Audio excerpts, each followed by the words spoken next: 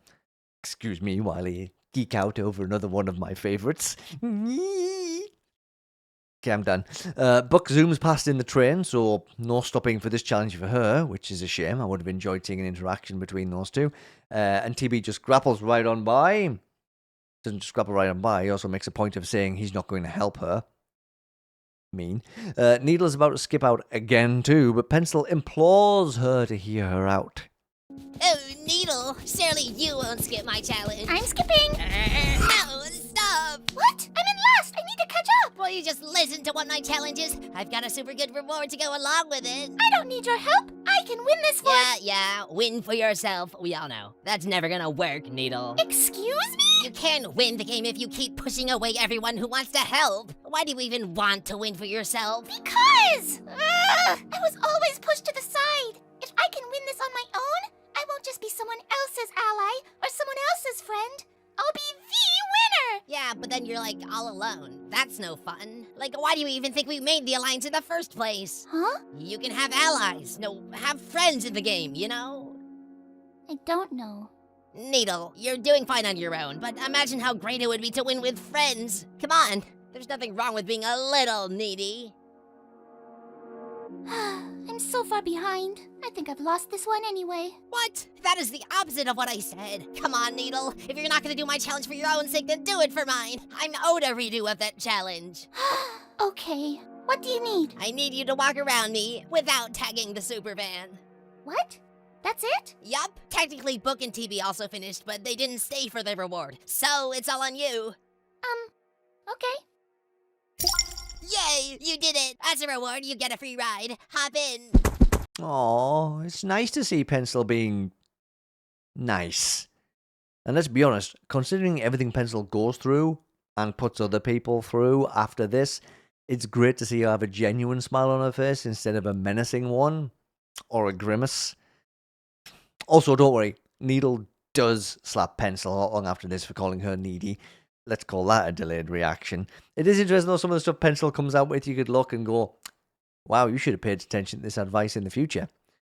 But that's neither here nor there right now, is it? Buck's the first to make it to episode 17, Be Your Truest Self, and here's Nickel in all of his Yeah, right. I forgot about everything that's happened to him in this episode, and that he's currently also a coiny stand-in. Whew. Anyway, Buck decides that's impossible and tries to move on. But Nickel pulls the old puppy dog eyes trick, which, of course, wins Buck over. And as she's cleaning him off, he gets run over by the super van, leaving him further damaged. Bent now, actually, with the top of his head permanently looking up. Buck asks how he's still alive, and honestly, I have the same question. Dude's indestructible. TB then grapples onto the back of the super van and ties the hook around a knife, part of the scenery, because this is all cutlery area they're in now, which splits the super van in half. TB steals the back half. How is it still moving? While Pencil and Needle manage to drive the front half to the next challenge, where Fries awaits. Needle hops out and Pencil asks if she really wants to do his challenge, with Needle saying, "No, but there's a cliff coming up."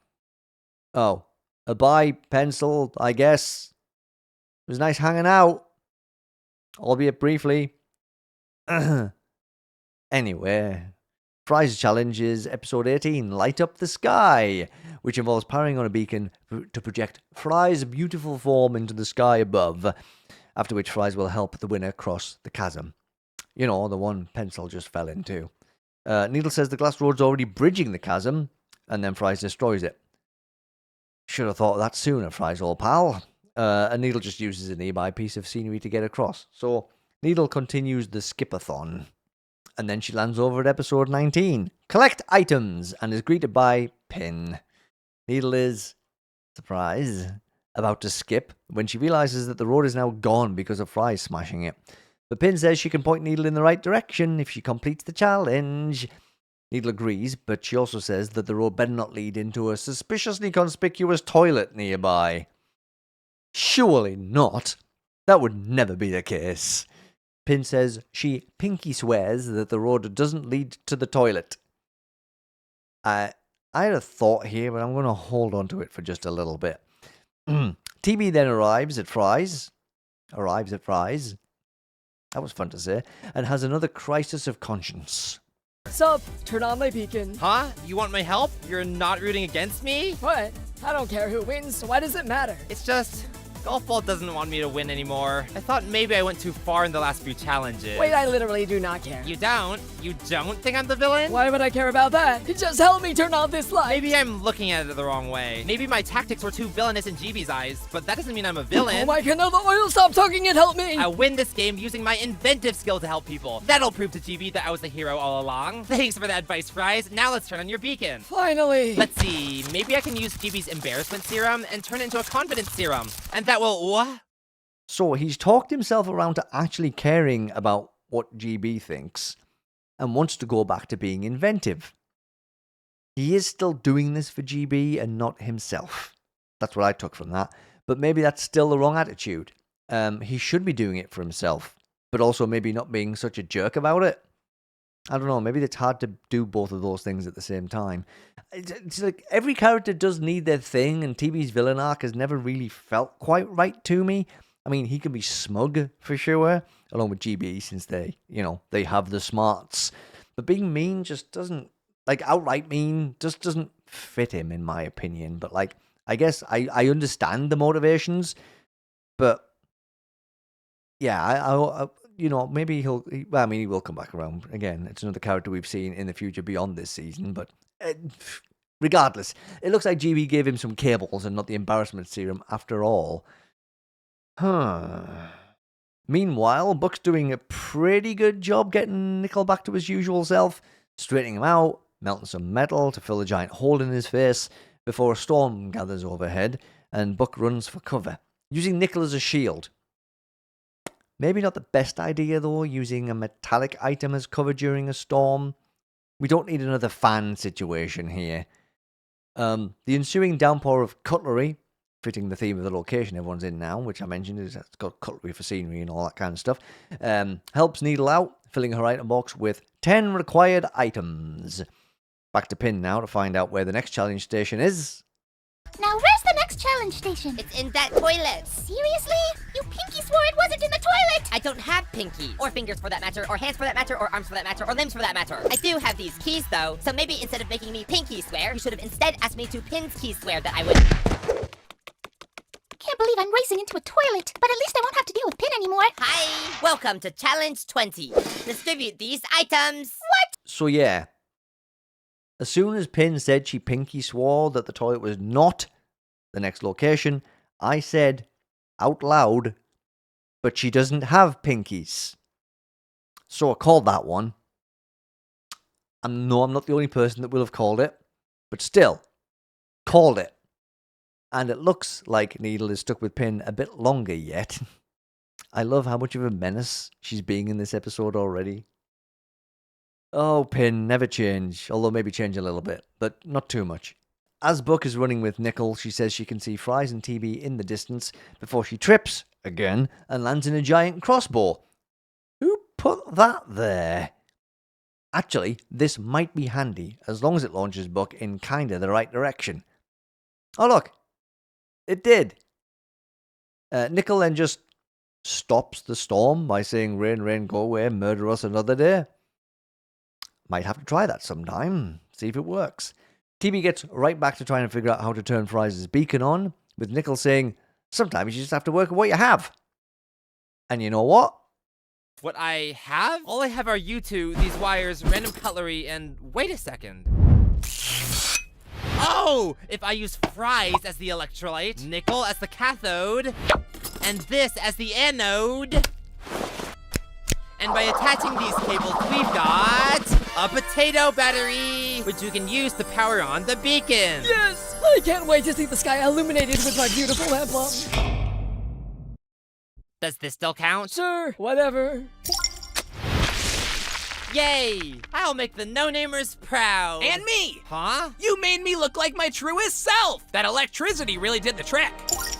Oh yeah, that was totally intentional. And for that I give you this Yoil token! What does that do? Powered by the greatness of the Yoyolite, it warps you through space and time. If you use it correctly, you can teleport all the way to the finish. But that's so risky. Where did you even get this? Oh, so many questions. Just go! Okay. Yeah, so TB wins another token, and this one could be even more useful than the swap token.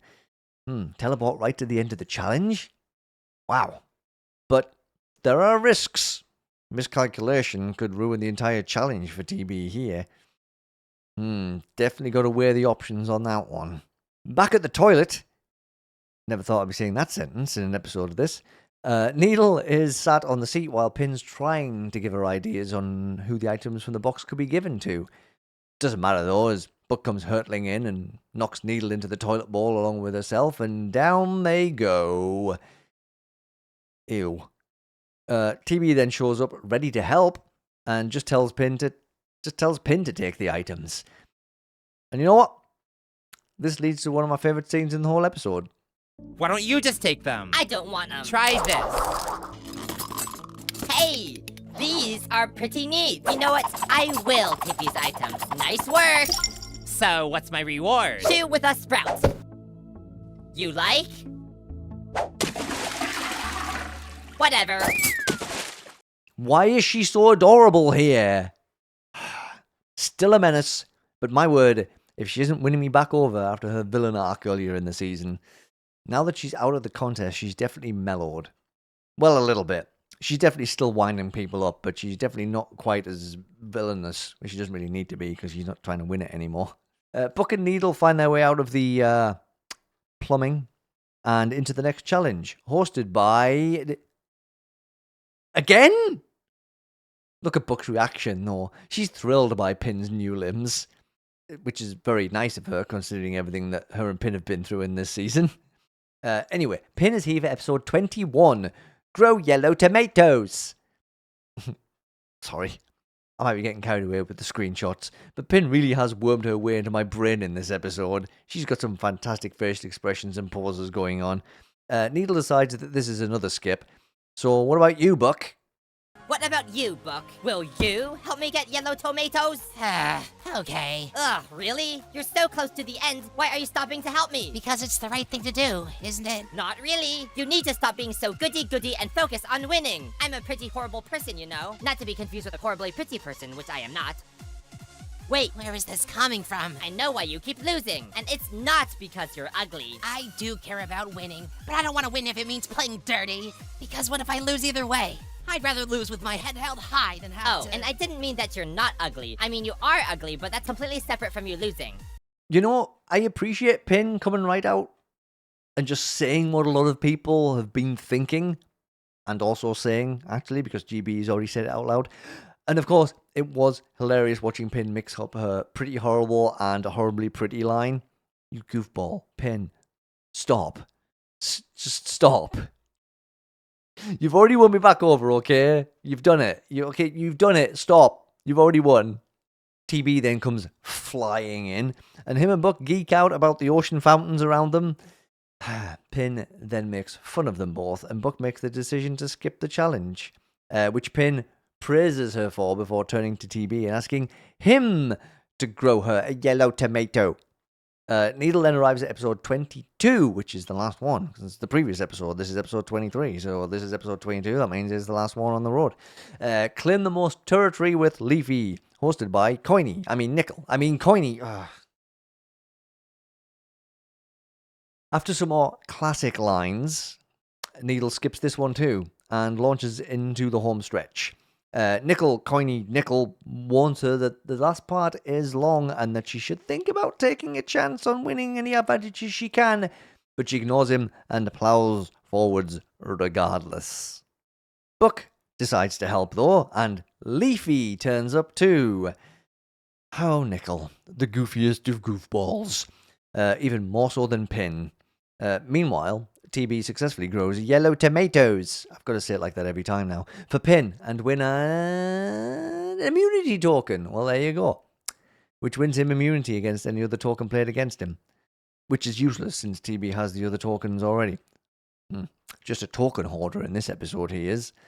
After asking Buck where Needle is and finding out she's way ahead, TB uses his Yoil token. Is this his ticket to the end of the challenge? I use my yo-yo token! What? Nickel, I thought you said this would send me through space and time. Oh, I lied. It just turns you into metal. Lol. Uh-oh! Ah! Ah! Ow! What's happening now? The glass can't bear the weight of my yo-yo metal! Hey, I didn't give you permission. TV, open wide! Phew! By the way, I was not trying to sabotage you, Book. This was Nickel's fault. Oh no, the road's broken. Ooh, but I can probably get back on from there. And we can plant this flag there. We're up. You forgot to bring the flag up. Dang it. Now we're good. You forgot to bring me this time. Dang it. There, now Wrong we're... person. Dang it. Okay, I've got you and the flag. Now are we good? Yes, I, Leafy, dedicate this friendship flag to Book.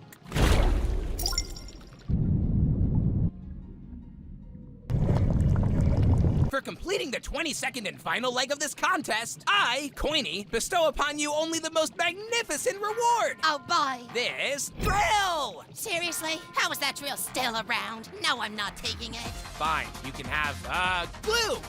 Maybe I should have been skipping these. Nickel, you prankster.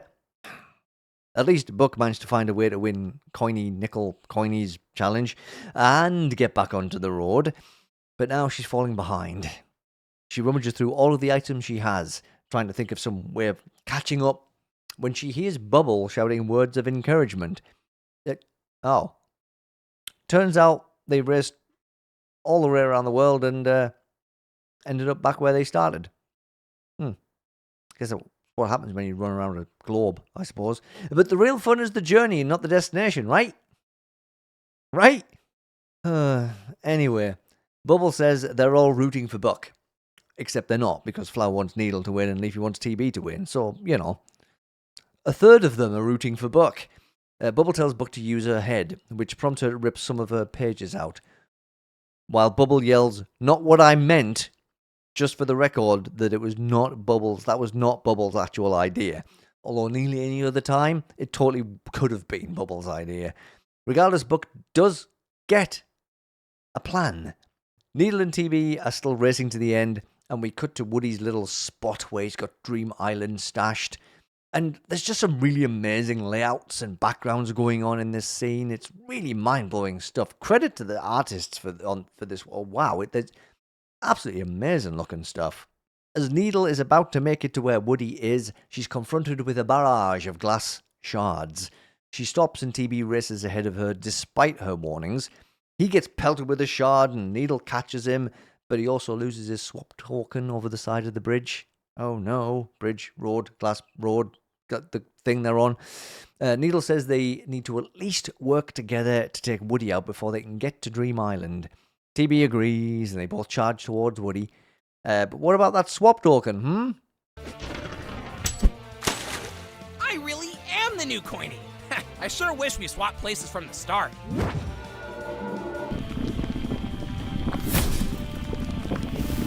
No! Don't go! Who is it, huh? What?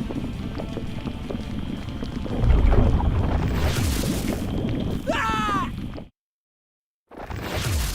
No! Where did she...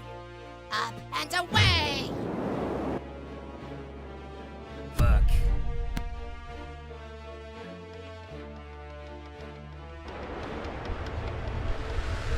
Oh no, Coiny is out for Buck now, and it was at this point I nearly lost my mind. Don't tell me Buck is going to be killed by that drill again. From here until the end of the episode, I was on the very edge of my seat. I mean, I was practically floating in midair as all of this played out. It's like I've been going into quite a few of the BFDI episodes not expecting Buck to win the challenge, but at this point, everything's still in play. Anybody could still win it. And then all of a sudden, it's like, the drill's back. Coiny wants to take Buck out. Oh no, we have been here before. The TB and Needle are pinned down by Woody, and then Buck comes flying in, knocks him over, like knocks the mech suit things off him. She tries to talk him around, but he launches the mech suit rocket booster at her and sends her flying. She gives TB and Needle permission to take him out. We look like we're going to have a big showdown here, but Woody backs down and jumps off the edge of the road, leaving just TB, Needle, and Dream Island. With Buck way back after being hit by that rocket. So, yeah. TB and Needle fight it out, trying to be the first to step foot on Dream Island, while Buck just watches dejected from the distance. So, who is going to win the final immunity challenge of BFDIA? Let's find out. One of them's gonna win. I got nothing left in the tank anyway.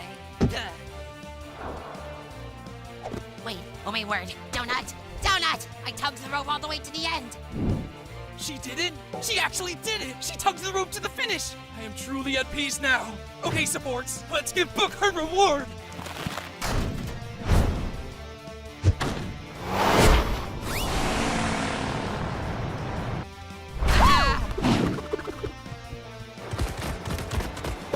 Yes, I got it! But you haven't set foot on it! Triple immunity for me. Whoopee. Huh?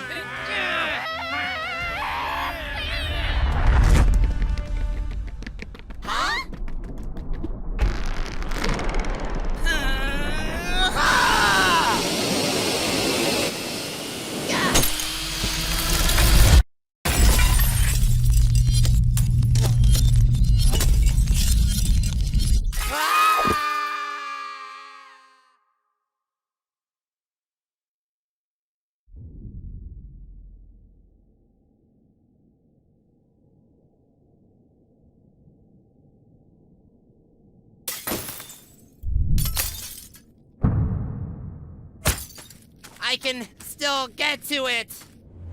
Oh no, you don't! Let me go. I need the immunity. I win. Ah! Oh my word, I won a challenge! Yes, yes, yes! I did it! Did anyone see that? I just won myself immunity! Ha ha! Oh my goodness, I can see why you guys try so hard in the contest. This feels great! Like, this isn't winning the entire season, but just getting one individual win is great!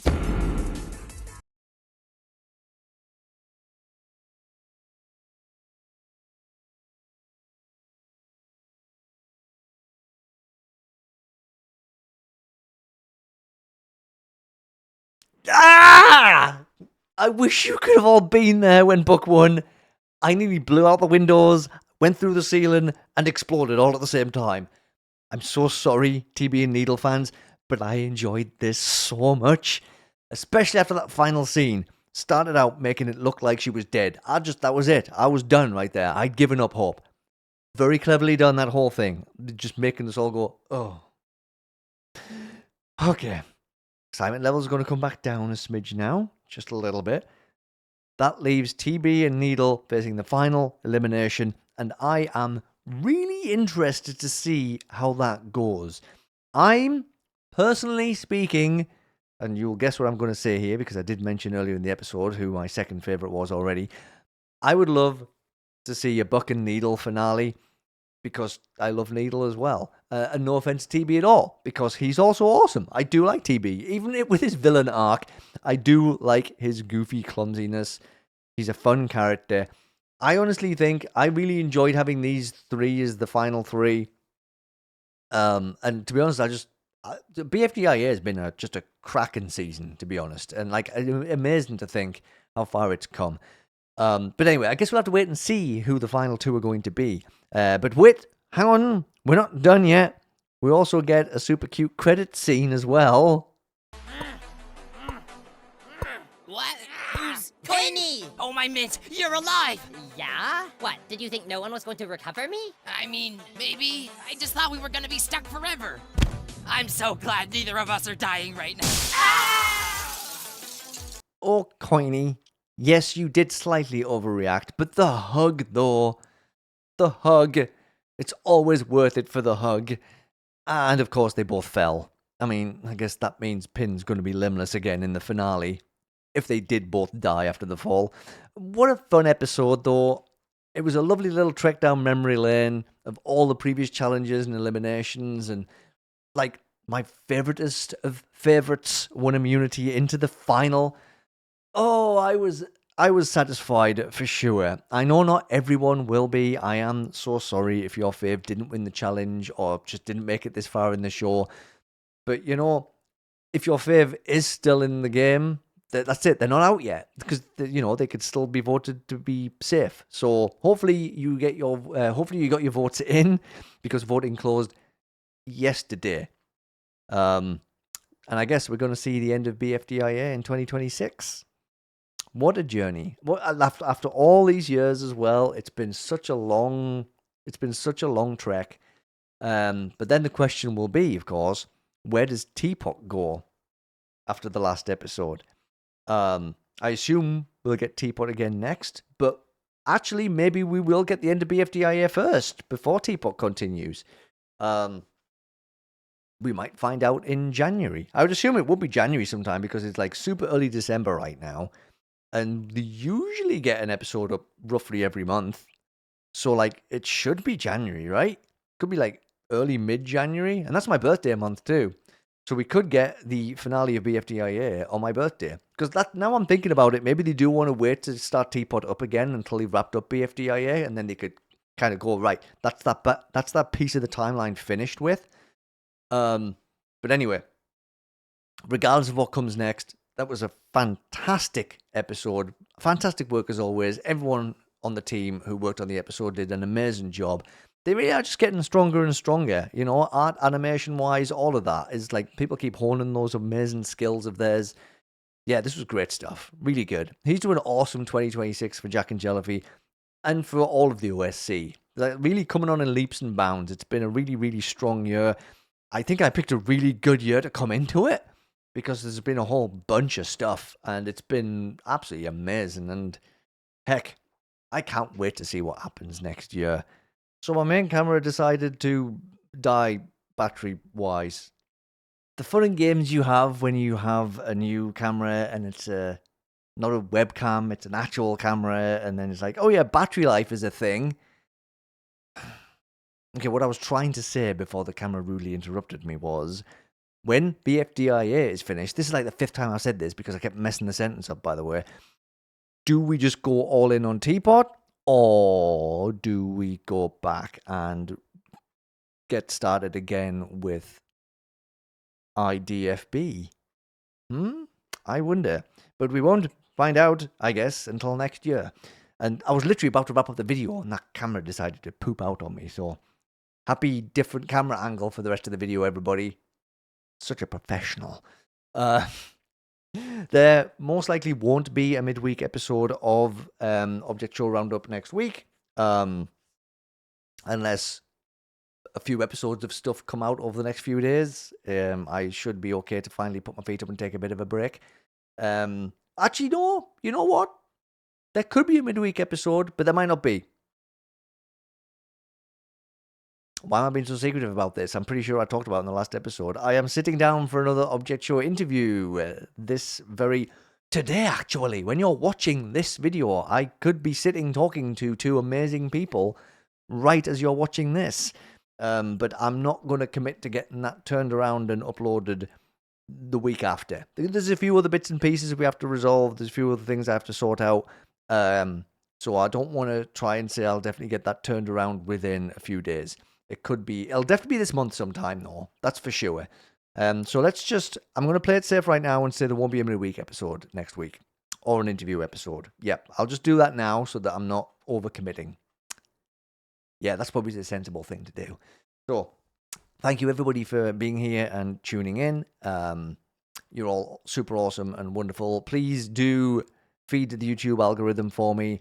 Like the video, share the video, subscribe to the channel. Hype the video as well. There's so many random things that you can do with YouTube now. Any kind of engagement, please make YouTube happy, and that might in turn make me happy as well. And again, no matter how long you stayed here for this video, whether you only stuck around for 10 seconds, you just stuck around for one specific section you wanted to watch, or you've been here the whole time, I appreciate every single moment you spend here.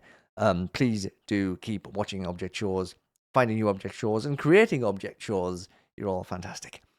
Alright, that's it. I'm going to go now. I'm kind of flustered with that camera dying on me. I'll see you in the next one. Toodaloo!